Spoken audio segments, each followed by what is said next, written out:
video, I'm going through a few different ways how you can get your opponent to throw a specific strike at you, so that way you can either obviously block it and avoid it and throw your own counter strike. So there's a few ways you could do this, so let's get straight into it. So the first one, and probably the most obvious one, is trying to bait for something. Yeah? So if I've got this lead leg really forward, I could be trying to bait for a leg kick. You could do this quite subtly as well. You don't always need to do it so obvious. But if I have this leg out forward slightly, I know that my opponent could look to go for a leg kick. So then that way, like I said, I could block it, I could go for a counter, whatever.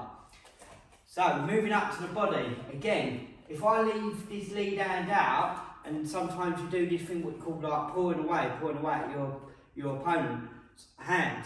If I'm often keep pawing out like that, I'm open for a kick to this side, or maybe even a knee, whatever. They could look to go for a body shot, but you know they're going to try and hit this part of my body, especially if I'm pulling out like that. So as they go for a round kick, for example, scoop out of the way, and then come in with my own kick. Now, this is where it does get a little bit dangerous, coming up to the head. Obviously, if you're baiting for a head punch and they come in and catch you and you get knocked out, you're going to look silly. So like I said, you could do the obvious route, having your hands down, having your head out like that, but you're going to look like a bit of an idiot if you do get caught.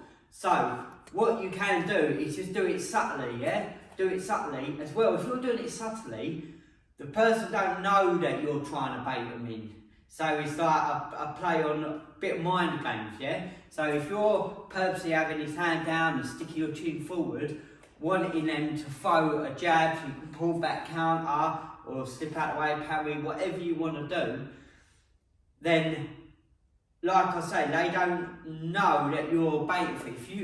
If they know you're baiting for it and you're making it obvious, they may not go for that strike, or if they do, they're not going to commit to it. But if you're just doing it subtly, they're more likely to commit to it, which means you've got more chance of being able to get out of the way to counter, because they'd be more off balance or they would rush in. So again, like I say, if you have your hands down and your head forward slightly more, and you're baiting for that jab, as they step in, you can smash a low kick to the legs. They've stepped in heavy, throw that jab, you can slip out of the way. There's all sorts of different things you can do.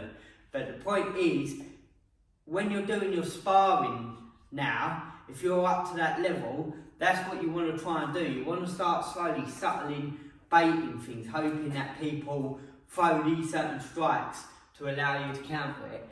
Now, don't get me wrong, I've had it before where I've been trying to bait something and it's not happened at all. You can even do this for your jiu-jitsu when you're bowling as well, like especially like for like MMA and that. I had it in one of my fights where I was in mount and I was in a bit of trouble and I was purposely trying to bait for an armbar. I was hoping he was going to go for the armbar, because obviously if you're in mount and you're in armbar, they sit off to the side of you.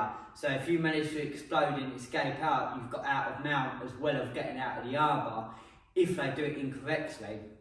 So I was trying to bait for the armbar. It didn't work. They ended up rolling me over and to go for the rear naked choke, what was the better option. I was baiting for the armbar and they were just patient and carried on punching me. But anyway, I'm going off on a bit of tangent, but the point is, sometimes when you're baiting for stuff, it's not always going to work, yeah? But you want to start getting into that habit of playing about with it, especially in sparring when it's light and playful. You want to get in that habit of playing about with it, yeah? Leaving it open, or sticking that leg out more, or sticking your head forward, whatever you want to do with it. They're just a couple of options. So another way how you can get your opponent to throw a specific strike you want them to throw is often you throwing that strike at them. For some reason, people have a habit of when you throw a strike, if they've got a counter, they'll always counter with the same sort of counter, or they're going to counter with the same thing you threw. So if you throw a jab, they might counter with a jab. So you know it's going to come. So if you want them to throw that jab out there, wait for it, and then boom, you can come out and you can counter.